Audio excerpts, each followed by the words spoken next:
नगर पालिका में आप ये शांति कॉलोनी में जो जल भराव देख रहे हो, करीबन 2 वर्षों से लगातार पानी भरा है, लेकिन इस मोहल्ले के लोगों ने बराबर नगर पालिका को एप्लीकेशन के माध्यम से सूचित कराया है।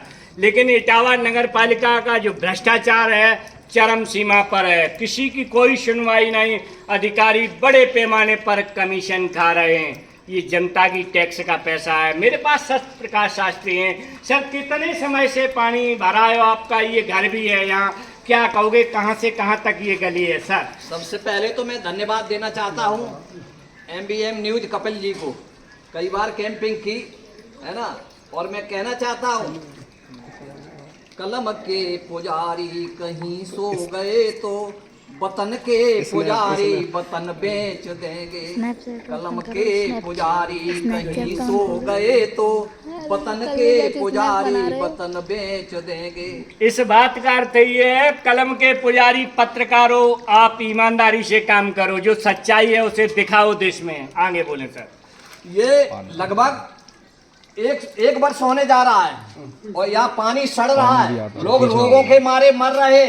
ये छोटे छोटे नन्हे बच्चे स्कूल नहीं जा पा रहे। और ये शासन प्रशासन को कई बार कहा गया, तमाम लेटर दिए गए, लेकिन कोई सुनवाई नहीं। इतना भ्रष्टाचार है। मैं भ्रष्टाचारियों से कहना चाहता हूँ कि होश में हो जाओ, नहीं तो बंगाल का जैसे शासक भागा फिर रहा है, इसी तरह आप भी इस कुर्सी को छोड़ के भाग जाएंगे। ध्यान रखो, ये शांति कॉलोनी वार्ड नंबर 7 अभी तक पानी जो है तालाब की तरह भरा हुआ है, सड़ रहा है। ये गली कहाँ से कहाँ तक है सर? ये डॉक्टर RB सिंह से लेकर के गुड्डू चक्की तक ये गली में पानी भरा हुआ है। यहाँ सांसद जी भी बगल में रहते हैं, इटा से सांसद हैं जो, वो भी बगल में घर है सर। बगल में सांसद जी रहते और कोई कहीं सुनवाई नहीं है।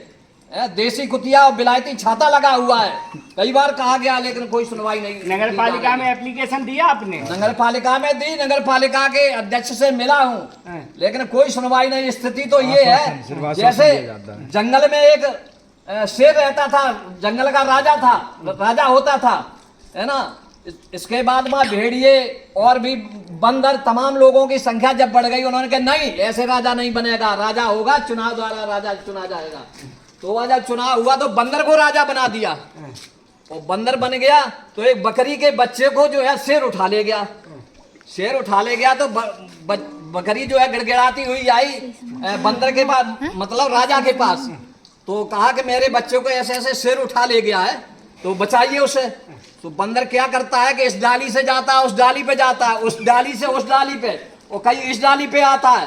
तो वो बकरी ने कहा कि भाई क्या कर रहे हो कि मेरे बच्चे को जो है बंदर वो शेर खाए जा रहा है और तुम जो है इस डाली से उस डाली पे जा रहे हो।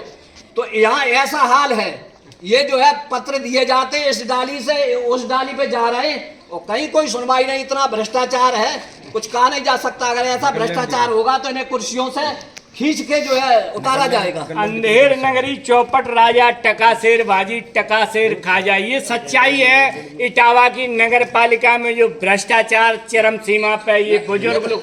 मैं तो ये कहना चाहता हूँ, ऐसा लग रहा है हलवाई की दुकान पे कुतिया चौकीदारी करे, चौकीदारी करेगी कि जलेबियों को खाएगी और अंधे मल्लाहों की नाव पार करेगी कि भंवर बीच ले जाएगी। ये स्थिति है, बताइए। देखिए शहर के अंदर, बीच शहर में जो है गेट से निकल पा रही, बीमारियां गेट से नहीं निकल गए। सामने जो है, सामने खड़े आरतिया साहब गेट से नहीं निकल पाए, कभी नहीं निकल पाते। जैसे कि आप देख सकते हो, गेट से निकलने में इतना पानी यहाँ भरा है। मेरे पास बुजुर्ग हैं, आप इसी मोहल्ले में रहते हैं सर? हाँ। क्या नाम है आपका? ठाकुर साहब हैं। ठाकुर साहब, कब से पानी भरा है यहाँ? ये तो 1 साल हो गए। कोई नहीं सुनता है? कोई नहीं सुनता। तो बच्चे स्कूल कैसे जाते हैं?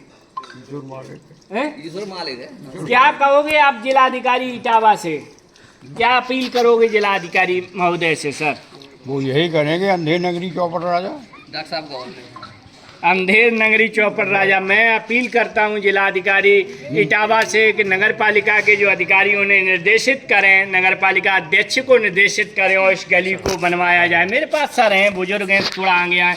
क्या कहोगे सर, कब से पानी भरा है इसमें? सर ये 1 साल से पानी भरा है इतने परेशान है। मेरी तो पत्नी का फीमर हेड का फ्रैक्चर हो गया मार्च में। क्या शुभ नाम है सर आपका? मेरा नाम आरवी सिंह है, डॉक्टर आरवी सिंह। मैं रिटायर्ड पर्सन हूँ और मैं उसको ले नहीं जा पा रहा हूँ कहीं अस्पताल, क्यों यहाँ टेम्पो आ नहीं पाता है, वो एक टांग से चल नहीं पाती है।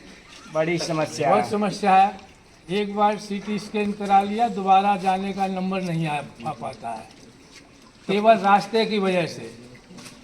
यहाँ के सांसद जी से और जिला अधिकारी जी से क्या कहोगे इस गली के विषय अरे में? उनसे यही कहेंगे कि साहब इसको बनवाएं, लोगों को राहत पहुंचाएं, ज़्यादा बढ़िया है।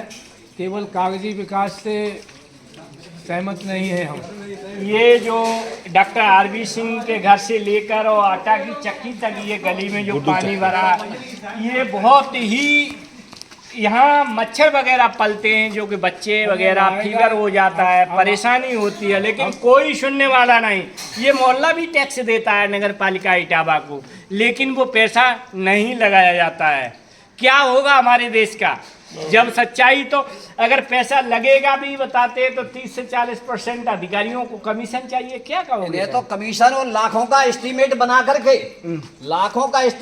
करके डकार जाते हैं और कहीं कोई पैसा लगता नहीं।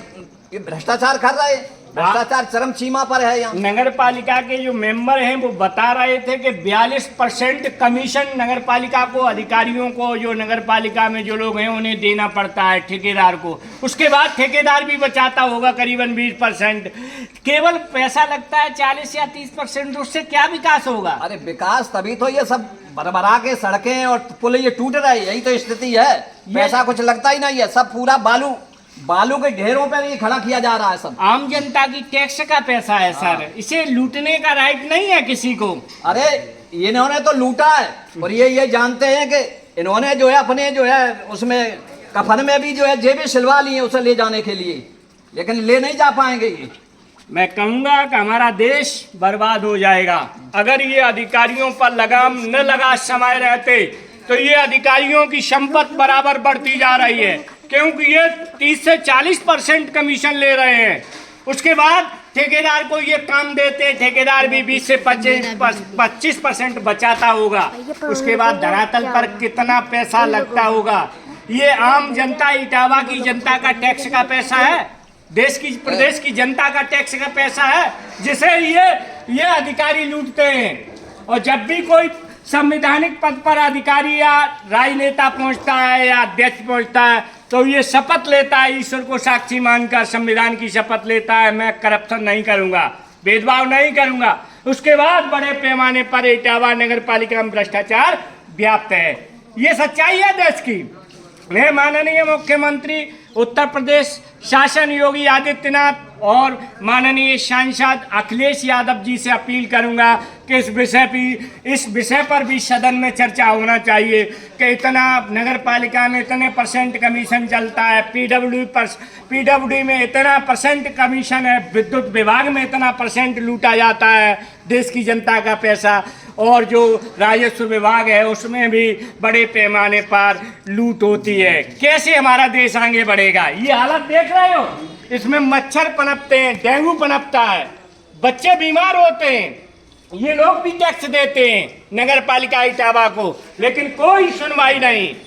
मैं कहूँगा कि देश की जनता जिस दिन जाग गई उस दिन आप कुर्सियों पर नहीं रहोगे, ये बहुत बड़ी सच्चाई है। उससे पहले आपको जागना होगा। बहुत बहुत धन्यवाद। इसी के साथ मैं कपिल यादव, MBM न्यूज़ 24, इटावा, शांति कॉलोनी, उत्तर प्रदेश।